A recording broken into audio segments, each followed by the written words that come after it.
Comment être pleinement vivant? C'est la question que m'a posée Gilles, mon ami, quand on était au Boréon, c'est-à-dire dans les Alpes du Sud, après une journée de marche et de cueillette de champignons.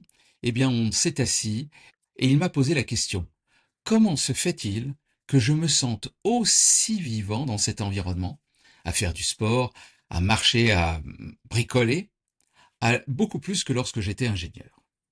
Alors ça nous paraît assez naturel, ce genre de questionnement, et c'est vrai que c'est plus naturel de se trouver bien dans la nature plutôt qu'un travail de bureau. Mais pourquoi? Pourquoi c'est si important de se sentir vivant? Pourquoi y a-t-il une résonance particulière entre nous et la nature?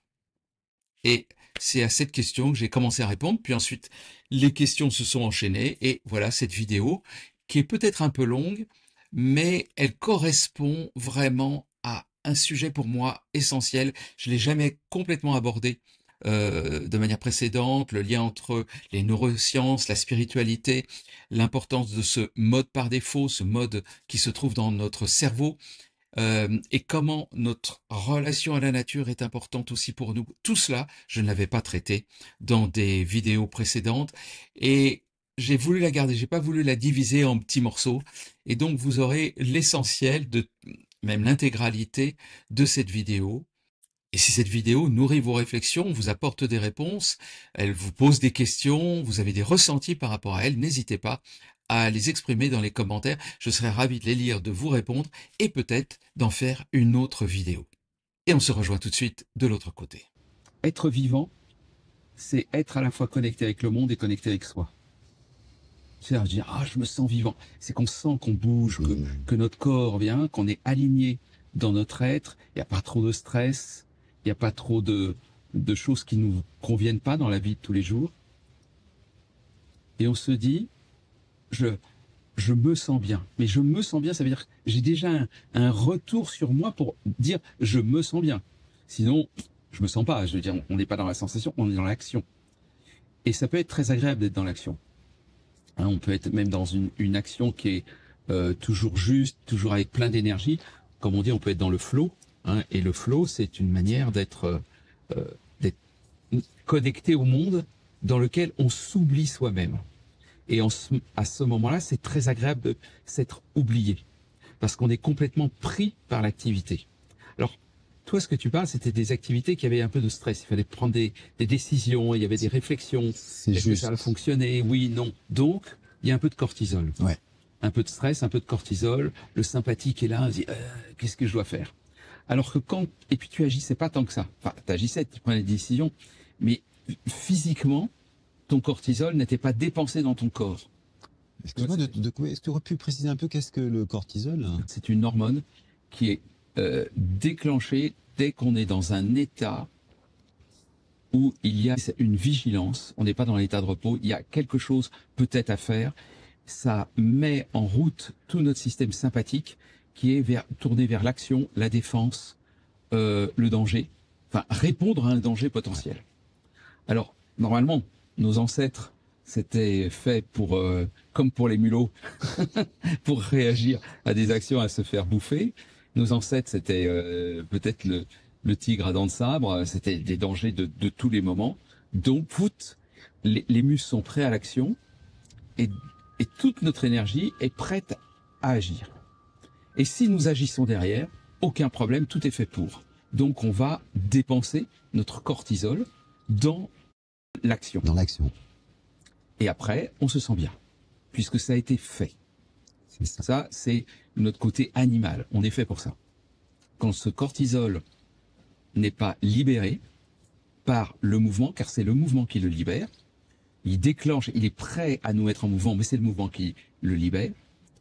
S'il n'y a pas ça, on passe dans une sorte de stress, de pas bien, parce que le cortisol, il a besoin de quelque chose. On est toujours en danger. Il a besoin d'être évacué. Et l'anxiété permanente, le stress, sont des éléments qui vont nous mettre, nous mettre dans un état de pas bien, puisque nous sommes prêts pour agir. À l'inverse, si nous agissons, le cortisol tombe, et s'il n'y a pas plus de danger que ce que nous sommes à peu près capables de traiter. Tu vois, c'est à peu près ce qu'on fait. Typiquement, c'est le bon skieur qui descend une pente, mais qui sait à peu près gérer, mais qui est quand même un petit peu challengeante. Ouais. C'est le surfeur avec une vague un peu difficile. C'est le marcheur qui doit faire attention à ses pieds, qui est en train de descendre, par exemple, un chemin un peu caillouteux, mais il le descend assez vite, hein, un trail, il le descend un peu rapidement, mais il y a quand même besoin d'être présent et d'être vigilant. Et il y a une grande excitation, car on a à la fois du sympathique, mais tout le cortisol est évacué. Et il y a d'autres choses qui vont arriver, les endorphines et les anandamines, qui sont des hormones de plaisir. Donc quand on est dans l'action, il n'y a plus de cortisol, donc plus de stress, mais au contraire, on est dans le plaisir et la félicité de l'action. Et c'est un des moments où on est très bien. Moi, je me souviens, il y a des gens qui disaient, moi, j'ai pas besoin de faire de méditation, il suffit que je fasse mon activité de bricolage, de machin, de trucs, dans lequel je suis complètement plongé dedans, du sport. Hein, toi, tu le dis, quand tu fais des heures de vélo, au bout d'une demi-heure, tu es complètement dans ce truc-là, il n'y a plus de pensée, et tu es bien parce que tu es dans le flow. Tu es dans ton flow, le cortisol, il n'y en a plus, il est complètement évacué par le mouvement, arrivent juste les endorphines, les anandamines. Donc en fait, ces hormones de plaisir. Et c'est en fait ce que viennent chercher le sportif. Ouais. Le sportif, il y a un peu la compétition, mais il pourrait pas faire autant d'épreuves et se mobiliser autant dans les entraînements aussi durs s'il n'y avait pas du plaisir derrière. Et donc le plaisir, il vient au bout d'un certain temps. Et en termes d'échelle de temps, l'élimination, l'évacuation du cortisol, idéalement, ça se passe dans la même journée, on va dire, ou dans les heures qui suivent. Ah, mais même dans l'action. Dans l'action. C'est le grand truc de toutes les activités, c'est 20 minutes. Faites un truc 20 minutes. Méditation 20 minutes. Sport 20 minutes. Au-delà de 20 minutes, hein, plus de 20 minutes. Faites l'amour plus de 20 minutes. C'est la même chose. C'est une durée magique. Tu sais, le coureur, tu le sais bien parce que toi tu fais du triathlon, le coureur, au bout de 20 minutes, déjà. Il se passe quelque chose, ça y est, le plaisir. Le plaisir arrive. Et ça, 20 minutes. Et c'est vrai dans toutes les activités, n'importe lesquelles, aller au-delà de 20 minutes. On se fait chier, si j'ose dire, pendant les 10 premières minutes, et arrive quelque chose au bout de 20 minutes. Alors moi, j'ai un truc, par exemple, avec la méditation. Parce que comme on fait beaucoup de méditation en stage, j'ai repéré des trucs qui se passent au bout d'un certain temps. Chez moi aussi. J'ai vu que, par exemple, au bout de 7-8 minutes, il y a une lassitude de la méditation. Ça commence à bouger. Des petits bruits. Voilà, il y a un petit peu de mouvement. Et moi, je l'ai vu moi-même, si je suis pas en méditation vraiment profonde, au bout de 7-8 minutes, je me dis, j'en ai marre. C'est le premier réflexe, c'est ok, c'est bon, on a fait. Et faut aller plus loin. Et au bout de 12-13 minutes, il y a encore un autre palier. Et au-delà de 20 minutes, tu passes dans autre chose. Donc il y a des paliers. Et je pense que c'est pareil dans le sport. Tu as des paliers de durée qui vont faire que au-delà de 20 minutes, de toute façon, on rentre dans un état de plaisir. Alors, on est réellement fait pour être dans la nature. Nous sommes des animaux. On l'a oublié qu'on était des animaux. Surtout quand tu es dans les grandes villes, on oublie tout. On est que dans des pensées, que dans du mental. Les créations. Oui, tu comprends, ma chérie. Il faut faire les choses comme ça, le décor et tout. Donc, on n'est plus du tout dans la nature. Mais là où on est bien, là où on se ressource, là où on se restructure, même pour quelqu'un comme moi, je suis assez urbain à la base, c'est dans la nature qu'on va se récupérer. Parce que la nature nous calme. On est connecté naturellement à la nature. Et ce qui va se passer, c'est que il y a une sorte d'harmonie préétablie que nous n'avons pas à créer, qui est déjà là parce que nous avons été sélectionnés par la nature. Je veux dire, nous sommes des produits de la nature, qu'on veuille ou non. Alors la nature, c'est peut-être aussi le divin, mais nous sommes des produits de la nature.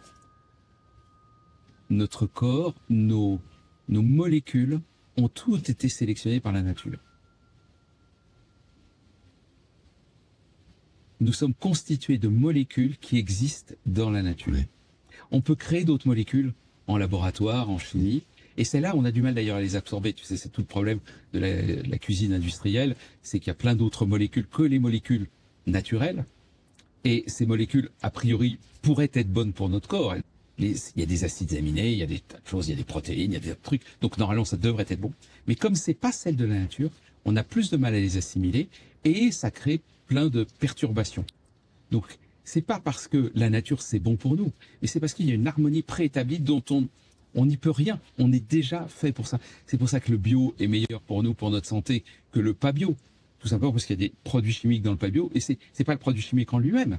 C'est que simplement c'est pas les molécules qui existent déjà au naturel et donc qui, pendant des centaines de millions d'années, parce qu'en fait, avant d'être des êtres humains, nous étions d'autres mammifères, hein, des ancêtres des singes et tout ça, et donc on a même été des poissons, si j'ose dire. Ouais. On a été donc tout a été sélectionné. On est fait pour vivre dans cet espace-là. Alors quand tu dis sélectionner, ça me fait simplement penser que dans la nature, il y a des tas de molécules qui sont pas bonnes pour nous.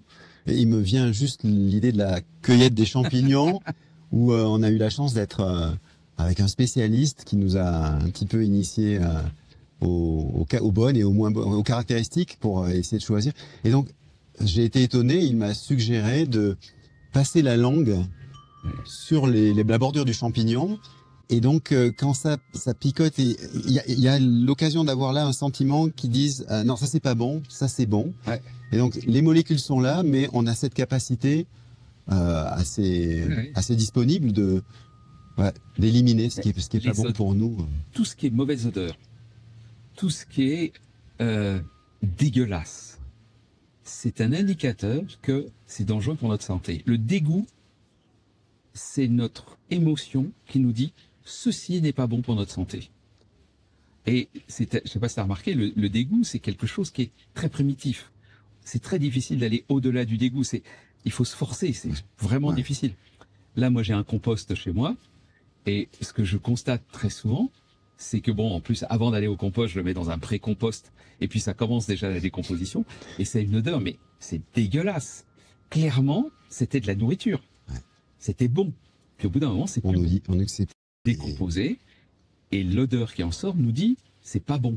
Mais si on dit que c'est pas bon, c'est parce que depuis des centaines de milliers d'années, quelque chose en nous a dit c'est pas bon. C'est-à-dire que nous avons sélectionné cette odeur pour dire c'est dangereux pour nous.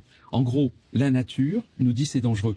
C'est pas parce que tiens, on a de la chance que ce qui est sent pas bon, c'est mauvais pour nous. Non, c'est parce que c'est mauvais pour nous que nous avons l'impression que cette odeur est pas bonne. Mais alors, l'apprentissage a très bien fonctionné par la longueur du temps. Mais alors, pour les nouvelles molécules, on les a pas. On n'a pas ce retour, cette profondeur.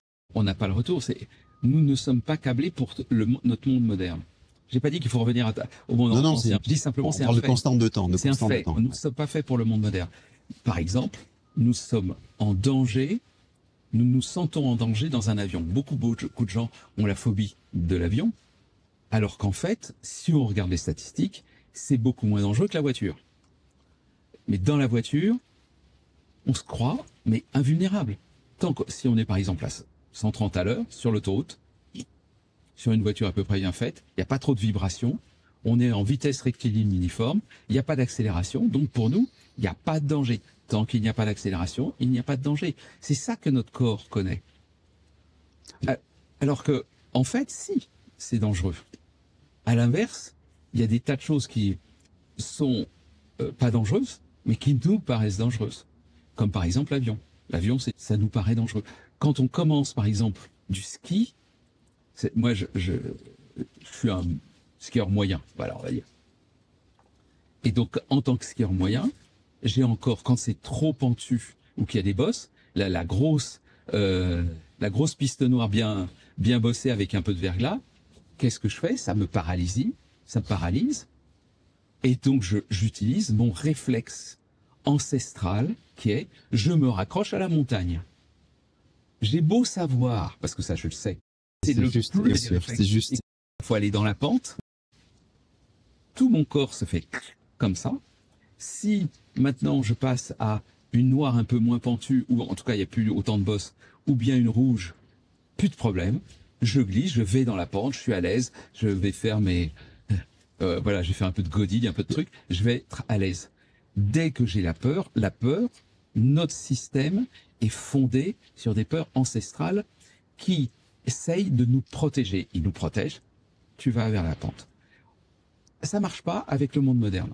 La voiture, on devrait être comme ça, mais figé dans une voiture. C'est hyper dangereux. On n'est pas figé. Mais peut-être qu'on pratique maintenant la voiture, alors pas depuis des milliers d'années, Ouais. mais que comparé à l'avion, qui est un peu plus récent, et évidemment qui est plus éloigné de la surface. Quand moi j'ai fait un tout petit peu de parapente, la première chose qu'on dit, nous ne sommes pas équipés pour connaître notre hauteur au sol. On sait bien calculer les distances en horizontal, mais pas en vertical. Ok, pas en vertical. Et oui. Bon, donc méfiance. Toi qui as travaillé dans l'aviation, tu le sais. Heureusement, il y a des altimètres, il y a des trucs, il y a des sonars, il y a des trucs. Et l'apprentissage de l'avionneur, de l'aviateur, c'est à force, il commence à prendre une certaine expérience. Et au bout d'un moment, tu as des aviateurs qui sont dans leur avion aussi à l'aise, bien plus à l'aise que peut-être moi en voiture. Tellement ils ont conduit. Donc là, ils ont pris, c'est devenu une extension d'eux-mêmes et ils ont traversé toutes les peurs de du fait qu'on n'est pas adapté et qu'il y a la peur de tomber. Notre peur de tomber est très forte. En voiture, on tombe pas. On n'a pas peur. Mais du coup, je me posais la question des différentes couches du cerveau qui sont mises en relation, parce que j'ai l'impression à t'écouter qu'il y a une couche profonde qui peut être modulée par l'apprentissage. Et je me posais la question, en allant plus loin dans l'apprentissage et dans l'expérimentation, quid de la méditation par rapport à ces différentes couches du cerveau? C'est ça qui est intéressant, c'est que nous ne sommes pas équipés pour le monde moderne, d'accord? Mais je dirais, dans un premier temps, nous avons développé des compétences pour pouvoir gérer notre monde extérieur.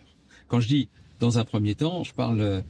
alors je dis toujours les hommes des cavernes, mais c'est pas des hommes des cavernes nécessairement, ils habitaient pas dans les cavernes, on apprend qu'ils habitaient pas là. Mais disons les premiers hommes. Les premiers hommes, le paléolithique, tu vois. Après c'est le néolithique, mais le paléolithique, c'est des centaines... C'est 100 000 ans, tu vois, centaines de milliers d'années. On sait à peu près qu'on a les premiers signes que l'être humain se pose des questions sur son existence par des traces de rituels pour la mort, de rituels mortuaires. Et donc, on se dit, là, il commençait à se poser des questions. Peut-être qu'il commençait à se poser déjà bien avant. Mais là, on a des traces, on va dire à peu près 100 000 ans. Et on a encore des traces qu'avant, il y avait déjà des actions de l'être humain. Donc, depuis au moins 100 000 ans, on est des vrais êtres humains qui se posons des questions sur notre existence. On n'est plus dans le flux de la vie. On a notre système cognitif qui nous dit qui sommes-nous? Qu'est-ce que nous sommes? Les grands singes ont la sensation de la perte, de la mort de leurs enfants. Par exemple, il y a plein d'exemples où une mère chimpanzé, elle a son enfant qui meurt, et elle le porte, elle sait qu'il meurt, elle va le porter, elle sait qu'il meurt, parce qu'elle lui donne plus à manger, donc elle sait qu'il est mort, mais elle va quand même continuer à le bercer, donc elle fait un peu le deuil, et puis à un moment donné, elle va le poser, et elle continue. Et visiblement, nous, il y a 100 000 ans environ, on s'est posé, et on a fait un rituel autour du décès. C'est quand même incroyable. Il y a un moment donné, donc là, on a l'idée qu'il y a la cognition qui commence à se séparer du flux de la vie. Hein, chez les grands singes, on commence à voir les prémices. Moi, je trouve ça vraiment intéressant, les grands singes. C'est pas... On parlait toujours, quel est le chaînon manquant entre l'animal et l'être humain? Enfin, moi, quand j'étais petit, c'est ce qu'on disait. Est-ce qu'il y a un chaînon manquant? Oui, le chaînon manquant, c'est simple. C'est en gros le chimpanzé, le bonobo, le gorille. Alors, c'est pas vraiment un chaînon parce qu'il n'est pas avant, puisque c'est des cousins, hein, mais au travers d'eux, nous pouvons voir quels étaient nos ancêtres, puisqu'on a évolué légèrement différemment. Donc, on arrive à un endroit où on commence à se poser des questions, et on se pose des questions, et qu'est-ce qui va arriver? C'est qu'il va y avoir la création de notre identité. Et ça se fait petit à petit. C'est une longue émergence de l'inconscient. Le conscient, le moi conscient, va émerger longuement, et quand je dis longuement, autour de centaines de milliers d'années, de l'inconscient animal, d'être de temps en temps, d'être complètement possédé, d'être d'être dans l'arbre, d'être dans l'âme de l'arbre, de faire partie, mais sans en être conscient véritablement. Ouais. Et la pensée dite archaïque, et Jung a beaucoup étudié ça, il se dit mais il y a une sorte de fusion entre, parfois, alors il le voit en Afrique, il le voit dans d'autres pays, entre certaines personnes, les arbres, les animaux, ils sont très très connectés, mais il dit, mais ils sont pas très conscients d'être connectés. Ils font partie. C'est certainement à ces moments-là que il y a eu la religion s'est développée. Certains disent la religion s'est développée aussi en prenant des substances qui étaient l'ayahuasca par exemple ou d'autres, des champignons, des trucs comme ça, qui nous ont mis dans d'autres états de conscience et qui ont fait voir qu'il y avait autre chose et qui peut-être nous a boosté le long de notre évolution. Et notre évolution cognitive, c'est nous séparer de la nature. Si vous aimez cette vidéo, prenez un tout petit peu de temps pour liker cette vidéo et aussi vous abonner à la chaîne parce que de ce fait, cela permet à la chaîne de se développer et moi, ça me motive à faire d'autres vidéos de ce genre. La première des choses qui se passe, l'être humain, ça a été de se séparer de la nature. Et on est de plus en plus séparés de la nature. C'est une bonne chose et une mauvaise chose. Et c'est pour ça que j'essaie pas du tout de dire « Ah, mais il faut revenir à la nature ». Pas du tout. C'est juste, c'est comme ça. C'est le chemin de l'être humain. Et notre niveau de conscience a monté, monté, monté. Et dans cette séparation de la nature, nous sommes dissociés. Puis ensuite, nos systèmes d'inhibition qui vont faire que, a priori, je ne vais pas te tuer parce que tu es un être humain comme moi. C'est ce qu'on appelle l'inhibition de la violence intra-espèce que la plupart des animaux ont. Alors, pas les reptiles, parce qu'ils sont même pas assez conscients de ça, mais les mammifères l'ont tous. Ils ne se tuent pas. Les cerfs ne se tuent pas entre eux. Il faut savoir, par exemple, un truc intéressant, les cerfs, quand ils se battent entre eux de manière rituelique, tu sais, ils s'affrontent corne contre corne. C'est pas du tout la bonne manière pour tuer un autre cerf. Et ils le savent quelque part. Car, quand ils essayent de tuer un prédateur pour eux, par exemple des loups, le cerf attaque le loup de côté. Il sait très bien que c'est pas de face qu'il va le tuer, c'est de côté. Il va essayer de tuer dans la partie la plus vulnérable. Alors que les cerfs se tapent comme ça. Donc la violence qu'on appelle la violence rituelique et la violence typiquement des mâles, c'est vraiment un truc de mâle ça. C'est la boxe. On se donne des règles, on y va, que le meilleur gagne, mais il y a des règles. Il y a des règles. C'est pas la violence de survie. La violence de survie, c'est des prédateurs. Nous sommes, les chimpanzés commencent à l'avoir. C'est pour ça que je te dis toujours, c'est le chaînon manquant, c'est très intéressant d'aller voir ça. Mais nous, on va dire, nous sommes la première espèce qui a complètement tué d'autres personnes en utilisant notre violence de survie contre d'autres membres de la même espèce. Ça commence avec le chimpanzé, mais ça n'existe pas avant. C'est vraiment intéressant. Ça commence avec le chimpanzé, ouais, c'est-à-dire qu'il y a des effectivement. Oui, il y a des razzias, des razzias entre chimpanzés. Entre groupes. Mais parce que, et ça c'est Konrad Lorenz qui l'avait compris, parce qu'il a beaucoup travaillé sur la violence, et il a vu que il y a des mécanismes inhibiteurs qui font que quand il y a une domination, automatiquement, le dominé va dire « je suis fragile », et le dominant dit « ok, je ne t'agresse pas, pas trop, je te fous de 3 torgnoles, mais je vais pas te tuer ». Parce que tu as vu les chats, quand ils sont en rut, ils se foutent des torgnoles, hein, oui. Ils se blessent, mais ils se tuent pas. Et il y a, par exemple, chez les loups, qui sont des mammifères très hiérarchiques, eh bien, quand le dominé dit « je suis dominé », il montre sa gorge, donc ça veut dire « tu peux maintenant me tuer ». Et le dominant, qu'est-ce qu'il fait? Il ne l'attaque pas. C'est ce que nous faisons, nous, êtres humains, quand on dit « pitié, pitié ». On se met à genoux, on se met dans un état de fragilité. Et normalement, chez l'être humain normal, il y a un mécanisme de compassion, d'empathie qui se fait, qui dit « bien sûr, comme tu es fragile, je ne te tue pas ». Sauf que, et Konrad Lorenz avait compris, ce mécanisme d'inhibition va être court-circuité par le développement cognitif de notre intelligence. C'est parce que nous sommes intelligents que nous sommes violents, quelque part. Car, en fait, ces mécanismes inhibiteurs ne fonctionnent plus. Et on va justifier par 1001 raisons le fait que tu es très dangereux, le mal. que tu es le mal, Nous devons aller contre toi, car tu portes en toi le mal. Tu es la tribu qui nous veut du mal, donc nous devons te tuer avant que nous d'être tués. Donc c'est un peu le mécanisme du chimpanzé, on voit la razzia, sauf que c'est porté à des puissances considérables, puisque maintenant, c'est les guerres, ça a été les grandes guerres, les guerres mondiales, les trucs, puis là maintenant c'est... Et alors les chimpanzés, on voit pas de mécanisme ou très peu de mécanismes de razzia entre En tout cas pas en mammifères.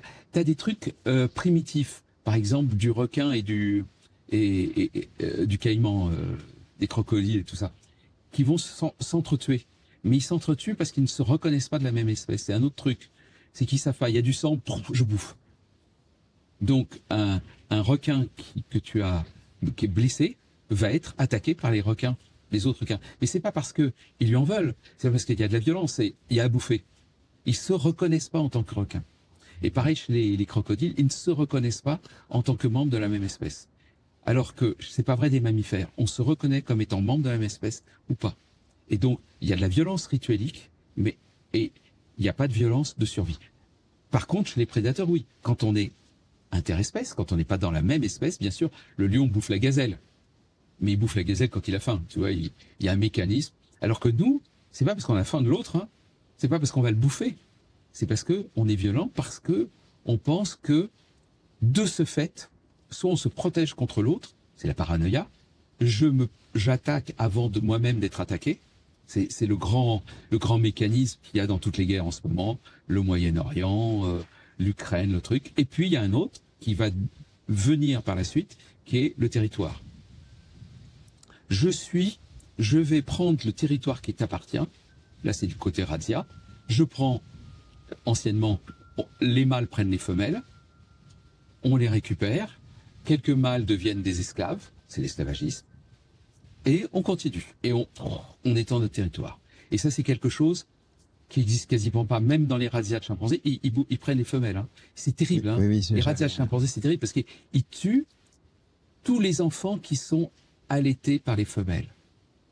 Et pourquoi ils les tuent?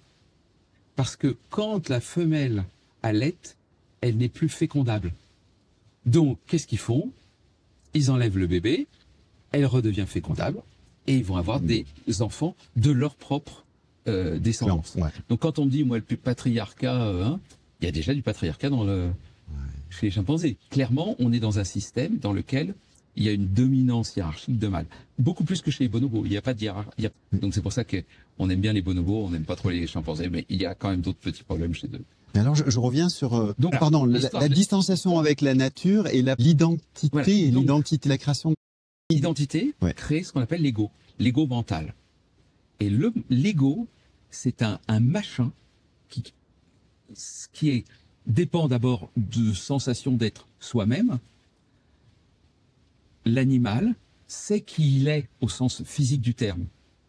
Je veux dire, quand un animal, on a des mains, le chimpanzé, il sait que sa main gauche, c'est sa main gauche, quoi. Il sait que c'est pas la main du voisin. Et on le voit, tu sais, chez les petits chiens, ils courent après eux-mêmes, ils essayent de mordre leur queue, en croyant que la queue appartient, c'est un jouet, c'est quelque chose d'autre. Puis au bout d'un moment, ils s'arrêtent, parce que la queue fait partie de leur représentation corporelle, ce qu'on appelle le schéma corporel. Et nous-mêmes, nous savons que nous avons une main droite, une main gauche et tout ça. Et je dis ça, c'est naturel d'avoir ça. Donc, il n'y a pas besoin d'être un être humain pour avoir ça. Mais quand on fait des robots, on se rend compte que s'il y a deux pinces, par exemple, où il y a un bout du robot puis il y a une pince, il faut savoir que ce bout du robot, c'est bien le robot, c'est pas un objet à prendre. Ça a l'air con, mais il faut qu'il ait cette représentation interne que ceci, ça lui appartient à lui. Donc ça, c'est primitif. C'est notre première notion de moi, si j'ose dire. Mais c'est primitif, il n'y a pas de représentation mentale. Et ce qui arrive avec l'être humain, c'est que toutes ces représentations physiques de cette distinction avec la nature, elle va s'ajouter à une représentation mentale qui arrive pour nous à partir entre 2 et 4 ans. L'ego se construit entre 1 an et demi et 4 ans. C'est l'âge du nom, l'enfant qui commence à être à ses parents, il commence à se différencier il n'est plus en fusion avec la mère, il se différencie. À un moment donné, il s'appelle à la 3e personne. Par exemple, moi, mon fils s'appelle Thibaut, et quand il était petit, il n'arrivait pas à dire Thibaut, il disait Pibaut. Pibo, Pibo, Pibo est content, Pibo, Donc, il dit, avec son, à la troisième personne, il commence à se décrire comme les parents le décrivent. Et il y a un moment très impressionnant où il y a un jeu qui commence à se mettre. Le jeu, c'est la référence à moi, différent de l'autre. Puis, il y a un autre phénomène qui va arriver, c'est l'enfant va commencer à parler aux autres, puis à un moment donné, il se parle à lui-même à voix haute, et au bout d'un moment, il arrête de parler à voix haute, il parle à voix basse.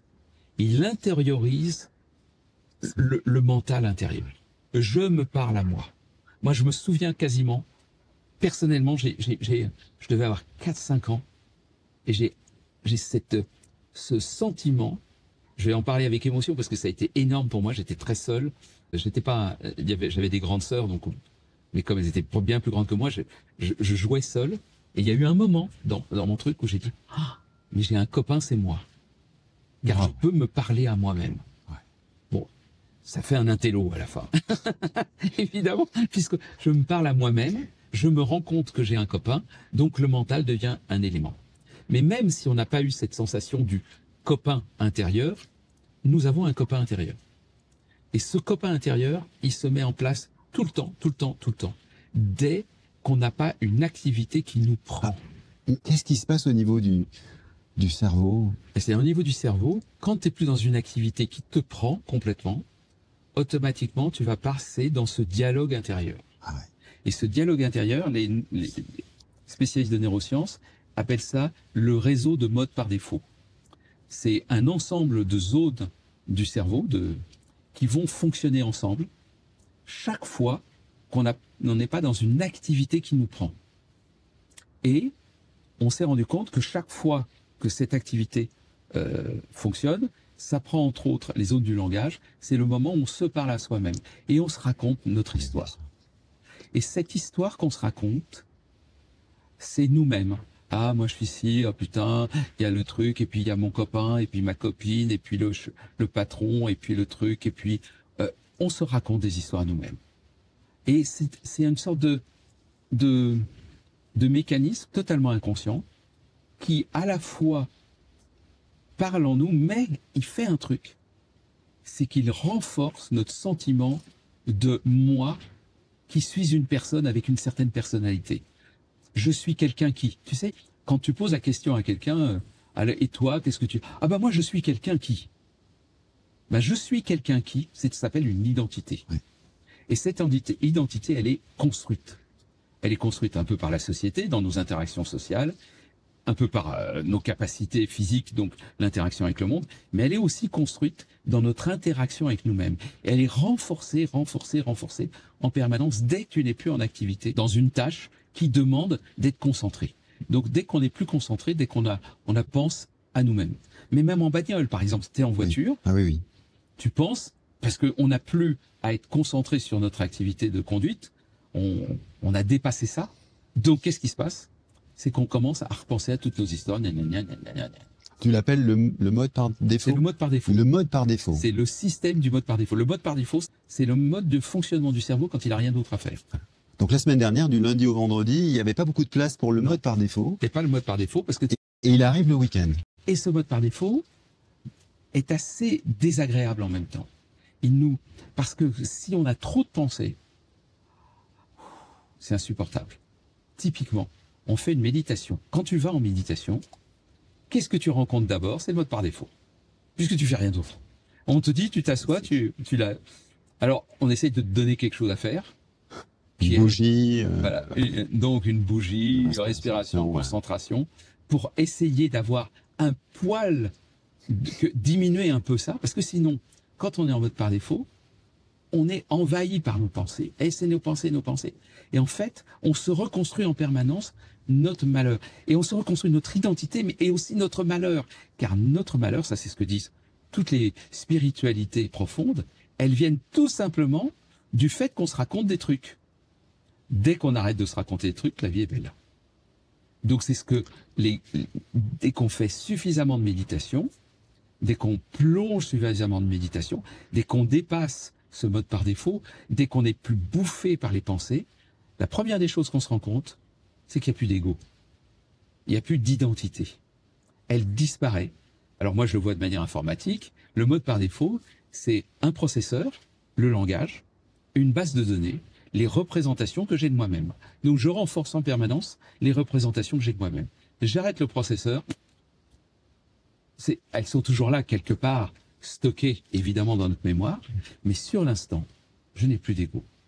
Et dès qu'on fait suffisamment de méditation, on l'atteint, cet endroit-là. C'est ce qu'on appelle la nature essentielle de l'esprit. C'est ce que disent les bouddhistes. Ils disent la nature essentielle de l'esprit. Moi, pendant des années, je ne comprenais pas ce qu'ils voulaient dire. Je lisais des bouquins, mais qu'est-ce qu'ils veulent dire? Ben, c'est simple. Quand il n'y a plus beaucoup de pensées, on découvre l'espace de pure conscience, qui est notre être véritable, que certains appellent le self, le higher self. Et il y a encore des pensées, mais c'est comme des petits nuages au milieu d'un ciel très bleu. Tu dirais que les moments extatiques sont... Et c'est justement extatique. C'est ça. Le truc, ce qui est bizarre, c'est que ces moments-là, quand on atteint cet état de pratiquement plus de pensée, il y en a toujours, hein, mais plus beaucoup, qu'elles nous bouffent plus, elles nous emmènent plus, elles nous font plus croire à plein de choses. C'est comme un démon. Les pensées, c'est comme un démon qui nous emporte, qui nous emporte, qui nous emporte, et auquel on croit. C'est des pensées auxquelles on croit, bien sûr. Sinon, on n'y penserait pas. Hein. On croit à nos pensées, on croit à nos croyances. C'est d'ailleurs le problème. Eh bien, au bout d'un moment, ça se calme. Il y en a beaucoup moins. Arrive une sorte de vide, mais conscient. Et à ce moment-là, arrive un sentiment de félicité, une extase intérieure. Très, très intéressant. Ce mode par défaut, c'est quelque chose que je découvre là avec toi. Et quand on fait l'amour, le mode par défaut... c'est autre chose.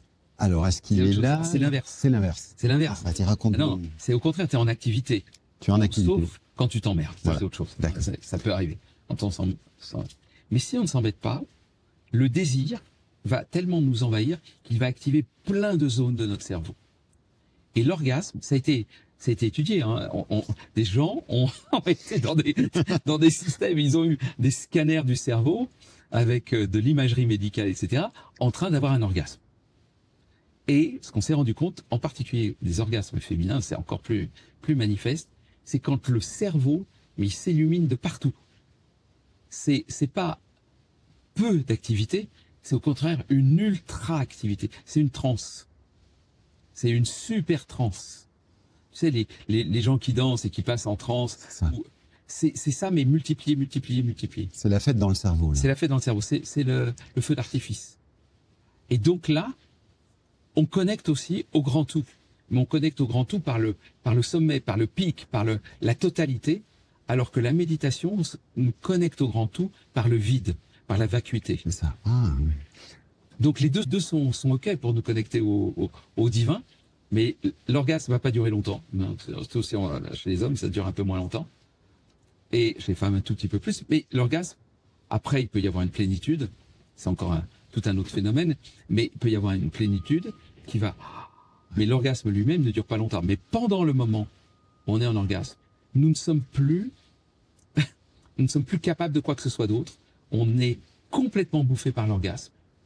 Et nous ne sommes plus nous-mêmes. De toute façon, quand on va vers l'orgasme, quand on est très excité, on commence à être animaux. Hein. On est de l'ordre de l'animal. Toutes nos couches civilisées disparaissent les unes derrière les autres pour arriver à l'orgasme où il n'y a plus que cette puissance animale. Mais même l'animal n'est pas dans cet état-là comme ça. Tu vois, c'est un truc très particulier. On a déconnecté le mode par défaut? Ah, complètement. Complètement. Complètement. Donc, tu as le mode par défaut, on peut le déconnecter par une méditation à force de le baisser. Donc, on découvre la pure conscience. Alors que là, dans l'orgasme, c'est rare qu'on soit conscient en même temps. On a à peine conscient qu'on a un orgasme. On est en pure inconscience. Mais on est complètement submergé par la totalité de l'être. On est plein. Si je reprends l'analogie tantrique de Shiva et Shakti, Shiva, c'est la pure conscience, donc c'est ce qu'on a quand on est en méditation, le pur Shiva, pure conscience. Et Shakti, malheureusement ça dure pas, mais c'est bien Shakti puisque c'est l'impermanence. Shakti, la pure Shakti, c'est l'orgasme. Donc, qu'est-ce que dit le Tantra? C'est c'est pas ayez des orgasmes sexuels en permanence, c'est soyez orgasmique dans la vie tout en étant conscient de l'orgasme de vivre. C'est l'orgasme de la pure existence, par la simple existence. Donc soyez conscient que lorsque vous prenez un café, vous soyez orgasmiquement avec votre café. Mais alors si je reprends tout le cheminement de notre discussion, et je repars des animaux, tu as parlé à un moment donné d'une petite distance avec la nature, mais en même temps l'apparition de l'identité et donc du mode par défaut, c'est ça, qui commence à grandir, et qui est à la fois un atout précieux pour cette notion d'identité, mais qui en même temps, on regarde comment on peut s'en écarter pour se rapprocher de la félicité. Parce que c'est limitant, c'est pas la félicité qui est important, c'est la conscience. La conscience. Parce que la conscience, plus on est vers la conscience, plus on est conscient de l'endroit d'où viennent nos pensées. Alors ça, je vais te dire un truc qui est souvent que les gens comprennent pas. À dire, elles viennent d'où tes pensées? Bah, mais qu'est-ce qui te fait dire ça? Bah, je pense ça. C'est moi qui pense ça. Moi, je pense. Comme si c'est moi qui secrétais une pensée à partir de quelque chose. Qui est source dans cette histoire? Justement, quand on est en méditation, qu'on commence à voir ses pensées, on commence à voir l'apparition de ces pensées. Et c'est juste, mais c'est fascinant, car c'est pas toi qui penses. La pensée apparaît, elle émerge. Et moi, ce que j'ai vu, en observant, parce que j'ai exploré ça, c'est qu'il y a un truc qui arrive, j'appelle ça une proto-pensée. La proto-pensée, c'est un poil d'émotion parfois, avec une sorte de pensée, mais pas différenciée, comme un machin qui porte quelque chose. Ensuite, le mental arrive, il le décompose. Et quand il passe dans le processeur de mental, bon, derrière, je te mets mes représentations, bien sûr, parce que c'est tellement compliqué les mots sont pas très adaptés à ça. C'est comme si ça arrivait au processeur, et tout d'un coup, la phrase apparaît. En gros, il y a la proto-pensée qui arrive, et puis elle va se transformer en pensée. Mais c'est pas moi qui pense. Et donc, nos pensées, il y a nos pensées bêtasses de notre vie de tous les jours. Ah gna gna, je suis comme ci, je suis comme ça. Ah mais non, je peux pas, mais si, mais l'autre et tout, et les autres, machin, machin. Tout ce qu'on se raconte toute la vie, ça c'est de la merde. Ce qu'on appelle le mental, qui arrive avec ce mode par défaut tout le temps. Mais quand on a dépassé ça, on se rend compte qu'il y a moins de pensées. Et quand on passe dans ce mode alpha dont je parlais, il y en a encore des pensées. Ça se passe tout le temps. Il y a encore des pensées. C'est ça. Et ces pensées qui vont arriver,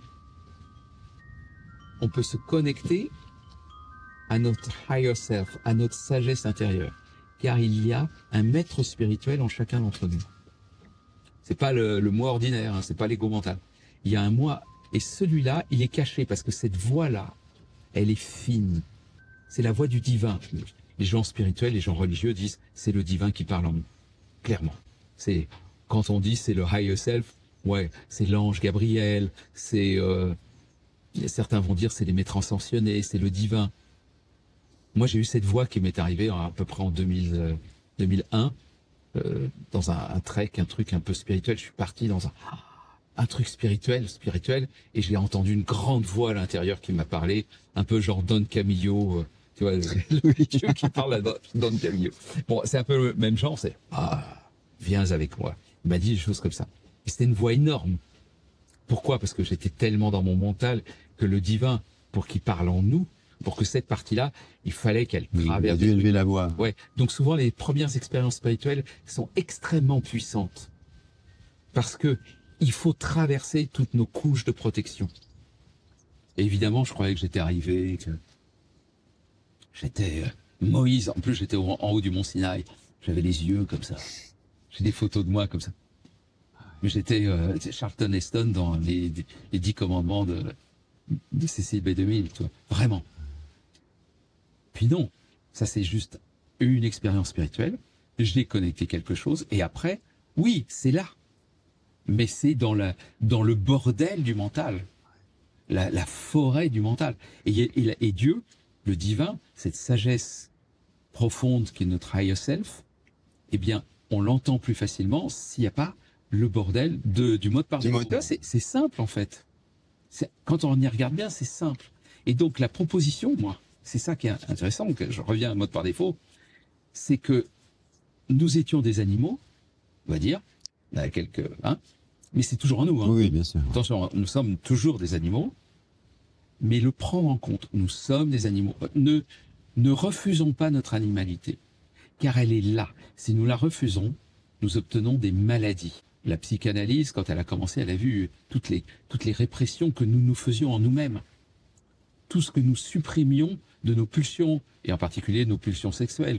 Et quand on réprime un peu trop les pulsions sexuelles, qu'est-ce qu'on obtient? Des perversions.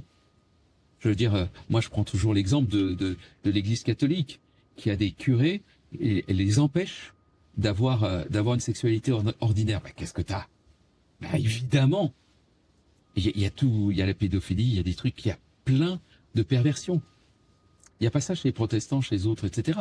Il y en a aussi, bien sûr, attention, mais il y en a moins en nombre de curés, en nombre de pasteurs. Pourquoi? Parce que les pasteurs, ils ont des enfants, ils ont une femme, ils ont une épouse, et il y a une sexualité ordinaire, tu vois, standard. Ils sont dans le flux de la vie. Les autres, on les a supprimés de la vie. Donc ne nous supprimons pas de la vie, gardons notre vie. Par contre, faisons attention à nos pulsions, parce qu'une partie de nos pulsions, nous n'avons plus les systèmes d'inhibition de l'animal. L'animal, quand il fait l'amour, il le fait quand la femelle peut être accueillie, est disponible, elle est fécondable. Noestrus, comme on dit.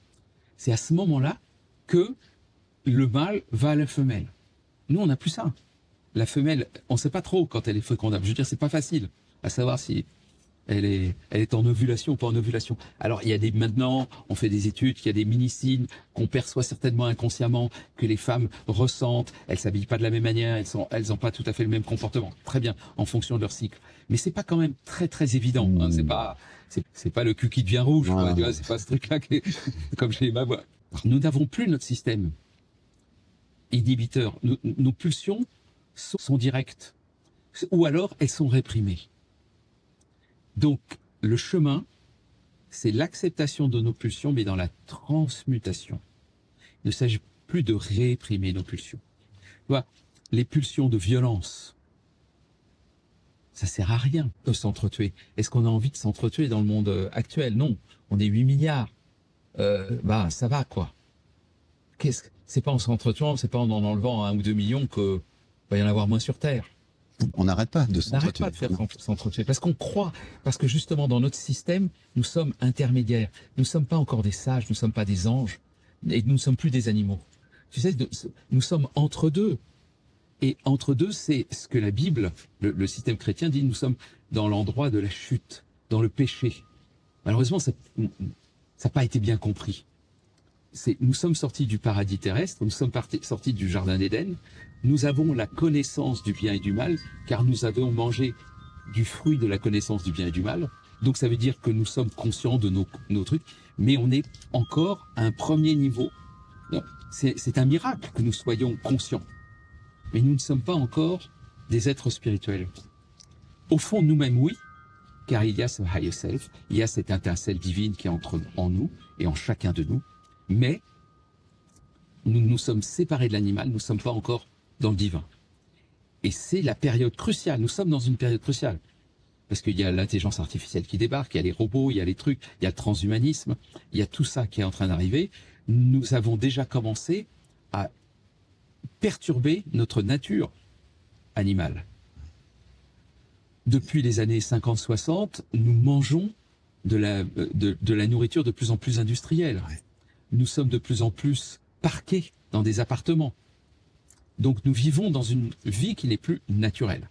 Certains proposent de revenir à l'état de nature. J'y crois pas trop. Parce que je suis pas un rousseauiste. Je ne crois pas que l'état de nature soit merveilleux. Parce que l'état de nature des peuplades indigènes, sauf si tu es dans certains endroits où les bananes sont pas loin, mais en général, nos ancêtres là qui étaient dans les régions comme ça, ils chassaient le renne, ils avaient froid, ils mouraient en bas âge, ils avaient des maladies, ils vivaient pas bien. Hein. Donc moi, je suis pas du tout un retour à la nature. Par contre, je suis pour la transmutation. La transmutation, c'est prendre en compte notre nature animale, notre nature humaine, mais la dépasser, mais la dépasser dans la justesse, pas la dépasser par une technique égotique qui est les techniques mécaniques ou électroniques, et pourtant j'aime bien tout ce qui est électronique, mais c'est d'utiliser les outils, d'utiliser la technologie, pas de la refuser, mais au service d'un processus qui est le service de la sagesse, le service de l'endroit où nous nous rencontrons à partir de l'amitié, à partir de la philia, à partir de l'agapé, à partir de l'endroit où nous nous reconnaissons les uns les autres comme des lumières divines, comme faisant partie de la vie et de la nature.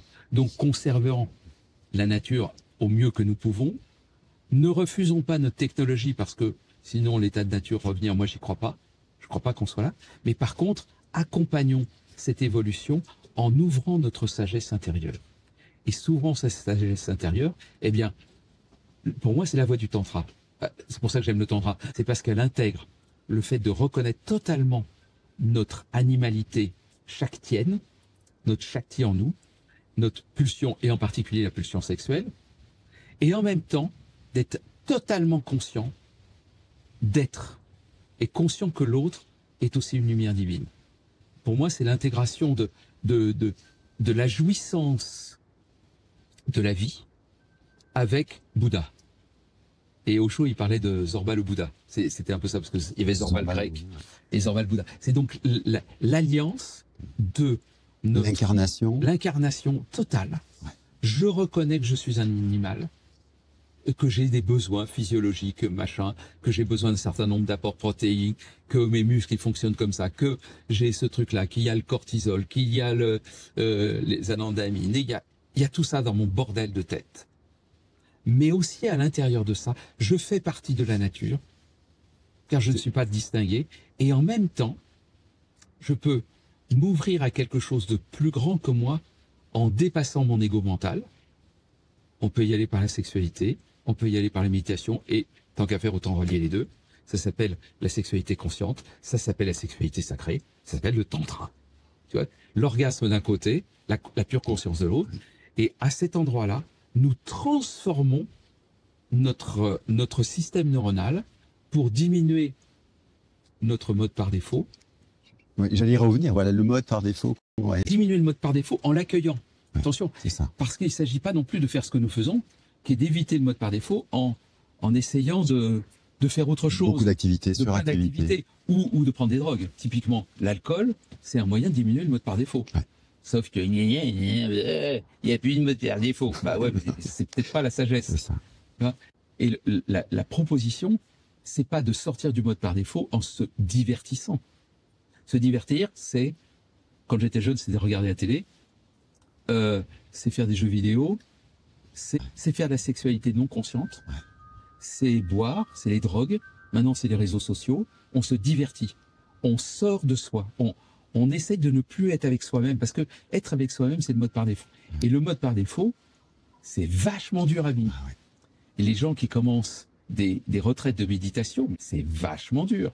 Parce que la méditation, d'abord, c'est être confronté à soi-même. Et confronté à soi-même, c'est le mode par défaut qui fonctionne. Et c'est fatigant. On est fatigué de notre pensée. On est fatigué de ce que nous sommes. D'accord. Si tu veux, quand on travaille dans les sciences cognitives, la notion de par défaut, c'est quand il n'y a pas quelque chose d'autre qui fonctionne. Donc, les fourmis, par défaut, elles... On n'est pas occupé à la survie, voilà. Et le mode par défaut de l'être humain, c'est de penser à lui-même. Et de pas en penser en termes de réflexion profonde. C'est de penser à toutes ces conneries, blablabla. C'est ça qu'on appelle l'ego mental. Qui nous reconstitue dans notre identité et surtout, qui crée notre ego. L'ego, c'est une construction mentale qui est renforcée, permanence, chaque fois que nous n'avons pas une activité à faire. Et c'est pour ça que quand tu fais du vélo, quand on fait une route, quand on fait une grande balade, comme hier, voilà, on diminue le cortisol, on diminue le stress, on est plus calme, tout va bien. Le mode par défaut diminue parce que on fait quand même quelque chose. Et on rentre dans une sorte de plénitude naturelle, d'où le fait de toutes ces activités-là, qui sont là pour nous calmer, en fait. On ne fait que lutter contre nous-mêmes. Et l'accueillir, donc le reconnaître. Le reconnaître, l'accueillir et, comme on l'a vu au début, nous sommes des êtres de nature. C'est-à-dire que ne nous coupons pas de la nature. D'où l'intérêt des grandes balades, des randonnées, des bivouacs, du camping. Et du mouvement, tu disais, pour le cortisol, pour lui permettre et du mouvement. De s'évacuer. Et c'est pour ça qu'on a besoin de se connecter à la nature, car sinon, on est hors sol. Tu sais, on est comme les tomates qui poussent plus dans la terre. On est comme toutes les plantes là qu'on pousse hors sol. On n'est plus connecté à notre. Et en même temps, nous avons encore toutes nos substances, toutes nos hormones. Donc, qu'est-ce qui se passe? C'est que quand il n'y a plus de mouvement, nous passons dans l'anxiété. Et ça, c'est vraiment profond. C'est un truc que j'ai découvert il n'y a pas longtemps. C'est qu'en fait, c'est des travaux scientifiques, c'est que notre anxiété, l'anxiété, c'est une sorte de mal-être, d'une sorte d'angoisse qui n'a pas d'objet. Je suis anxieux, mais je sais pas de quoi. Mais il y a un truc, c'est ça, une sorte de mal à l'aise. On ne connaît pas la source, on n'arrive pas à l'identifier. Eh bien ça, c'est lié au cortisol qui est produit par notre corps, qui n'est pas bouffé par nos muscles. Ah oui, donc la seule truc, bouger. Bouger, il n'y a plus d'anxiété. On le sait bien, tu vas danser. Tu vas danser un quart d'heure, tu te sens mieux. Ça me fait poser la question tu as parlé des inhibitions chez les animaux, par exemple d'avoir moins de pulsions quand les femelles sont moins disponibles. Ouais. Donc ça fait sûrement appel à quelque chose d'assez profond dans le cerveau. Et après, tu as parlé aussi des inhibitions chez nous, les humains, ouais. qui peut-être met en branle d'autres parties du cerveau. Est-ce que tu pourrais nous en dire oui. Alors quelque chose? Tu as le tronc cérébral, grosso modo, c'est tous les mécanismes de survie. Donc c'est tout ce qui est sympathique, parasympathique, et tout ce qui va nous mettre en protection. Tout ce qui va faire qu'on dort, tout ce qui fait qu'on a faim, tout ce qui fait que quand il y a un danger, on fait fuite ou attaque ou figement. On fait le mort. Ok, ça c'est câblé. Non. Puis au-dessus, c'est plus simple de passer comme ça. Les couches, Là, tu as les couches primaires. Après, tu as les couches qu'on appelle le cerveau limbique. On appelle ça cerveau mammalien, qui lui va être plutôt responsable de tout ce qui est émotionnel, tout ce qui est gestion de nos émotions, tout ce qui est gestion relationnelle, tout ce qui est question du territoire. Ça, c'est chez moi. Ça, c'est un espace. Tout ce qui va être en liaison avec le cortex, en liaison avec les neurones miroirs, qui va me permettre d'être en empathie, de te connaître, d'être en liaison avec toi. Il y a les aires, ici sur le côté, ce qu'on appelle les aires de Broca, qui sont les aires du langage, et qui vont nous permettre de communiquer les uns avec les autres. Et puis, tu as ce machin qui est devant, qui s'est particulièrement développé chez l'être humain, qui existe déjà chez les grands mammifères, mais qui s'est développé, qui est le cortex préfrontal. Et le préfrontal, c'est fondamental car c'est lui qui va synthétiser tout un ensemble de choses. Il intègre énormément d'informations qui viennent de partout. Et il est le grand inhibiteur, le grand contrôleur de notre corps. Or, l'inhibition, c'est important. C'est un truc qu'il faut comprendre parce que l'inhibition, on dit « Ah ouais, mais si je suis inhibé, c'est que je suis pas libre. » Mais non, non, non, non. On est libre dans l'inhibition. Être comment dirais-je, être l'esclave de nos pulsions n'est pas être libre. Nietzsche le disait, c'est un sacré bonhomme, ce Nietzsche. Il disait, quand je me crois libre, quand je fais ce que je veux. Mais d'où vient mon désir? Est-ce que je suis libre de mon désir? En gros, la pulsion, est-ce que je suis libre de ma pulsion? Non, elle arrive. Mais c'est pas moi. Tu vois, c'est pas, quand je dis c'est pas moi, j'ai pas choisi ma pulsion. Si j'ai du désir, j'ai pas choisi d'avoir du désir. Si j'ai faim, j'ai pas choisi d'avoir faim. Je peux choisir de manger ou pas manger. Mais je choisis pas d'avoir faim. Ça vient, c'est une pulsion. Donc, c'est toujours la même chose. Ah ouais, mais s'il y a des pulsions, c'est pas bien d'avoir des pulsions. Mais non. Le problème n'est pas la pulsion, c'est le passage à l'acte par rapport à la pulsion. Si l'autre m'énerve, bien sûr que j'aurai envie, et si je suis en colère, si j'ai un désintégrateur, j'aurai envie de désintégrer. Il suffit de réfléchir une ou deux fois quand on est en colère. Il y aurait plus de population, tellement on serait désintégrés les uns des autres. Mais, ok, ça c'est la pulsion. Le passage à l'acte, c'est cogner l'autre, c'est lui taper dessus, ou lui dire des mots tellement blessant qu'on sait que ça lui fait du mal. C'est le passage à l'acte. Donc, le problème n'est pas la pulsion. Le problème, c'est le passage à l'acte. Qu'est-ce qui fait la différence entre les deux? L'inhibition. Où se trouve l'inhibition? Dans le cortex préfrontal. Donc, c'est simple. Qu'est-ce qui fait qu'à certains moments, mais en même temps, cette inhibition, elle nous bloque. Parce que c'est une chape de plomb, la culpabilité. La culpabilité, c'est un chemin entre le cortex préfrontal, le cerveau limbique, le cortex, donc ce qu'on appelle aussi le surmoi, c'est-à-dire des croyances, des pensées sur nous-mêmes, c'est pas bien. Tu vois, tout ça, ça c'est tout ce qui est culpabilité et honte viennent de tout notre cortex sur nous-mêmes, en liaison avec nos émotions. Parce que c'est aussi une émotion, la culpabilité, ça me racornit. La honte, c'est pire que ça. Faut pas qu'on me voie. Qu'est-ce qu'on va faire? Je me planque. La honte, on se planque.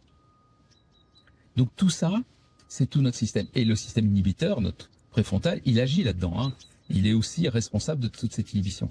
Donc, les gens qui sont un peu inhibés, ils veulent se désinhiber. Qu'est-ce qu'on fait? On prend de l'alcool. Ou autre. Mais je prends l'alcool. Oui, d'autres substances ont d'autres phénomènes, la cocaïne, d'autres choses. Mais l'alcool, c'est le truc standard. Qu'est-ce que ça fait? Première des choses que fait l'alcool, il a des récepteurs au niveau du cortex préfrontal. Donc, il arrête le cortex préfrontal. Donc, il arrête l'inhibition.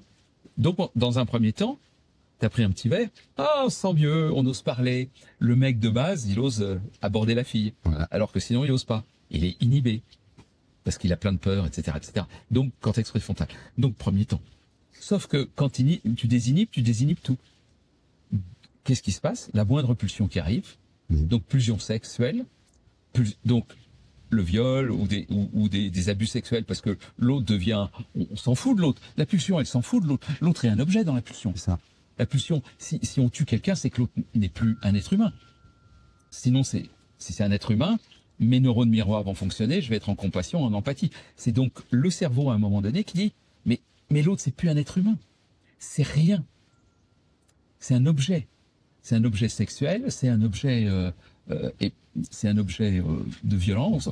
Un objet. Il m'en veut, il m'empêche, il me réduit, donc je l'agresse. Donc le problème, c'est quand on est sous alcool, il n'y a plus d'inhibition. Notre voiture, on la conduit beaucoup trop vite. On cogne le voisin si on se sent en état de le faire. Et donc il y a de la violence sur tous les modes. Donc le problème, c'est que notre cerveau préfrontal, il nous inhibe, il nous permet d'être social. C'est une bonne chose. Sauf que il nous inhibe trop. D'où le fait de la méditation, d'où le fait de tous les travaux de pleine conscience, d'où le fait de ce qu'on fait dans le tantra et dans plein d'autres domaines. Par exemple, les marches conscientes, les marches lentes. Qu'est-ce que l'on fait quand on fait toutes ces pratiques tantriques? On dit toujours qu'il faut le faire en lenteur. Mais pourquoi le faire lent? Parce qu'on peut mettre de la conscience dessus. Ouais, c'est ça.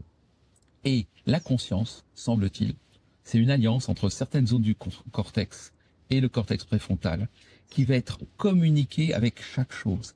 Et en fait, on va prendre conscience de tous nos effets. Donc c'est plus une inhibition globale, elle est différenciée. Donc chaque geste va commencer à être intégré. Je vais prendre conscience de mon être. Je vais prendre conscience de mes pulsions. Et c'est pour les hommes, tu le sais, pour le truc sexuel, dans le tantra, il y a ce qu'on appelle la rétention d'éjaculation. C'est prendre conscience de tout notre système orgasmique, depuis notre désir, en montant, jusqu'à l'orgasme, et le différencier de l'éjaculation. Alors évidemment, ça aide les gens qui sont éjaculateurs précoces, mais c'est un effet secondaire, c'est un effet de bord. Le vrai intérêt de la rétention orgasmique, le vrai intérêt de prendre conscience de ça, c'est qu'on transmute nos pulsions. Et donc, on accroît en conscience. Quand on arrête, plus exactement, quand on transmute notre éjaculation, quand on sort de l'éjaculation tout en ayant des orgasmes, c'est-à-dire il ne s'agit pas de réprimer, alors on est dans la conscience et au fur et à mesure, c'est un des outils qui va nous permettre d'être plus conscients de tout notre être et donc d'être plus conscients de notre notre système corporel, d'être plus conscient de nos conditionnements psychologiques, de nos conditionnements sociaux. C'est un des outils incroyables. En plus, c'est pas désagréable parce que c'est quand même dans le plaisir que ça se fait, tout ça. Donc, il y a une logique. C'est pour ça qu'il y a une logique dans le tantra. J'ai du mal à expliquer ça, donc il me faut beaucoup de temps pour arriver à la logique. Pourquoi le tantra est exactement l'outil dont on a besoin pour passer à un autre niveau de conscience. C'est l'outil juste waouh c'est pas juste te faire plaisir. Ouais, on va faire les fous et on va avoir de la sexualité. Non, non. C'est beaucoup plus fin.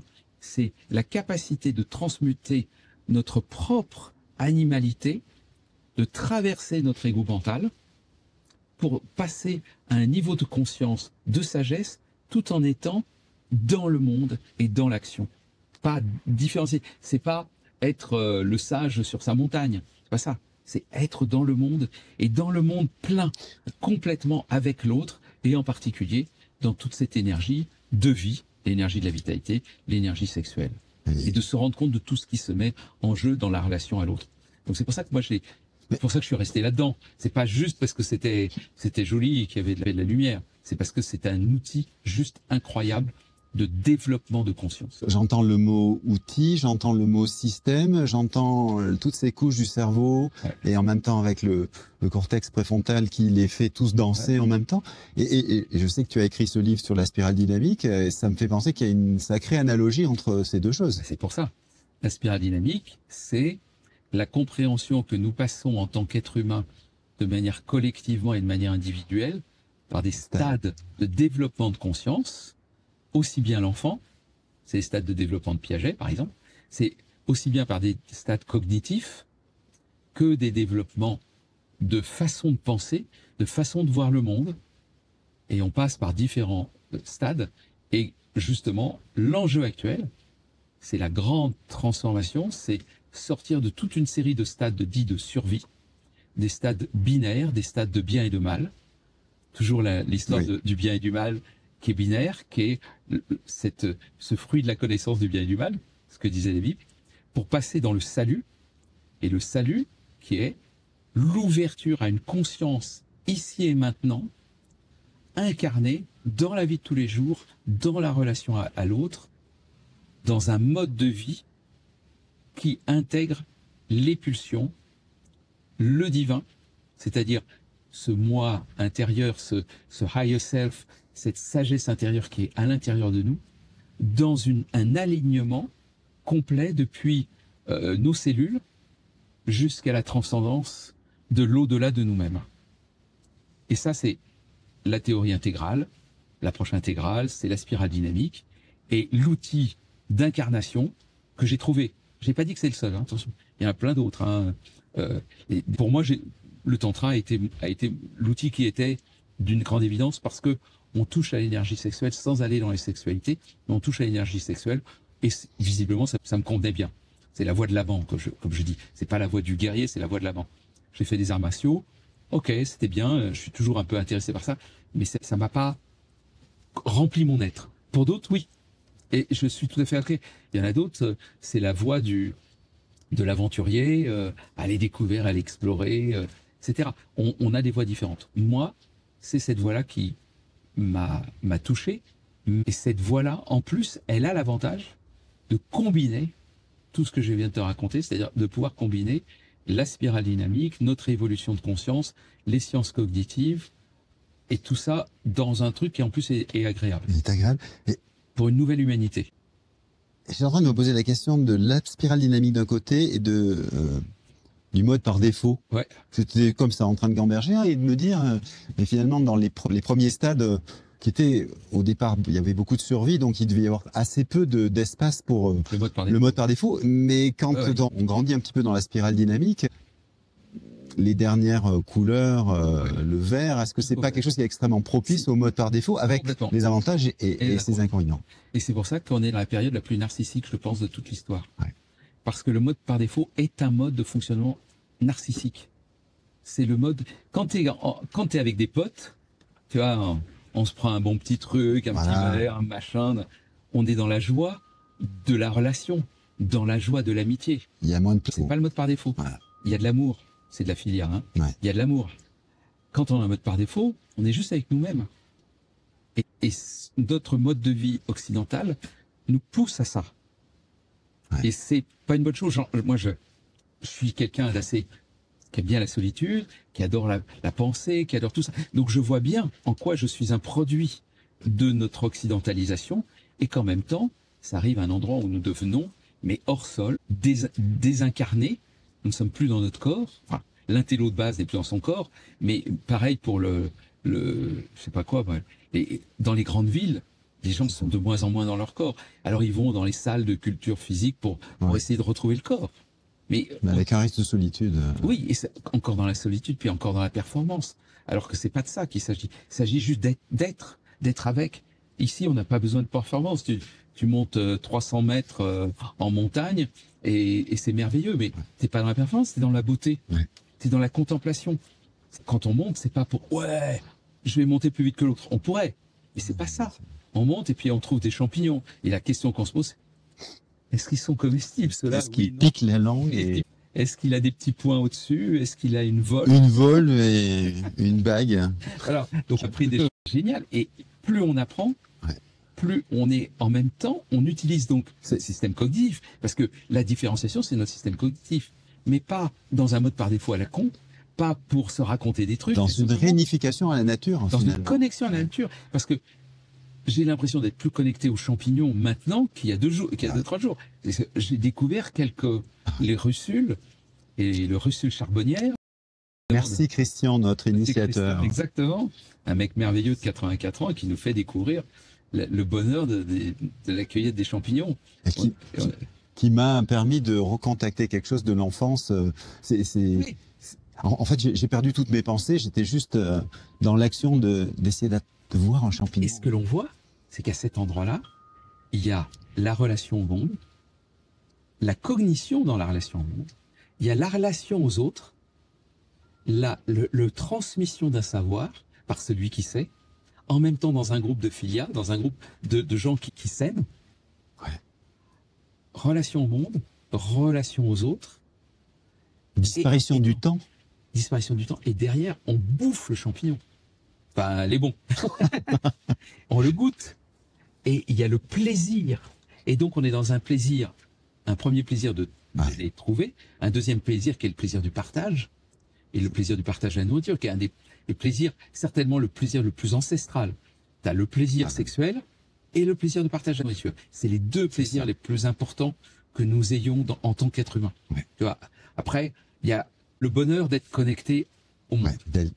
Alors, et plus exactement, le malheur d'être déconnecté. Parce que quand on est connecté à la nature, ça paraît évident. Ouais. On se rend même pas compte. C'est ça. Le malheur, c'est notre civilisation, c'est le malheur de la déconnexion.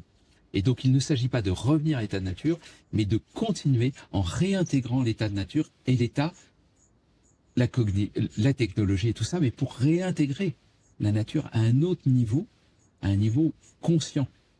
En tout cas, moi, c'est mon chemin et c'est pour ça que j'œuvre, dans lequel le spirituel, évidemment, a sa place. Puisque, voilà, le spirituel est partout, le divin est partout, la nature, c'est le divin. Voilà, pour moi, tout est relié à cet endroit-là. Il y a un sourire qui m'est venu au lait parce que j'avais l'impression que tu parlais de faire des bêtises en conscience. Ouais. Ah, ça, c'est génial. Génial. Mais oui, si on ne fait pas de bêtises, si on est tout le temps sérieux, ça va pas. Moi, c'est pour ça que ma mascotte, c'est le Bouddha rieur. Voilà. Ah bah oui. Le personnage central de Tantra Intégral, c'est le Bouddha rieur. Le Bouddha rieur, il intègre. D'abord, c'est un bon vivant, on voit qu'il a un bon bide. C'est un Bouddha, donc la méditation, il la connaît. Il a été à l'état il a vu la nature essentielle de son esprit, et il voit que tout ce qu'on se raconte au niveau égotique, donc tout le malheur qu'on se fait soi-même, c'est juste des conneries. C'est du drama, c'est des histoires qu'on se raconte. Merci pour ce moment. Merci à toi. Suspendu. Moi, j'ai la chance de te voir dans cet environnement. Tu vois le beau rayon. Le beau rayon. Ouais. Voilà. Cette région merveilleuse que tu oui, mais merci. Merci à toi, Jacques. Merci à toi. Jacques. Oh.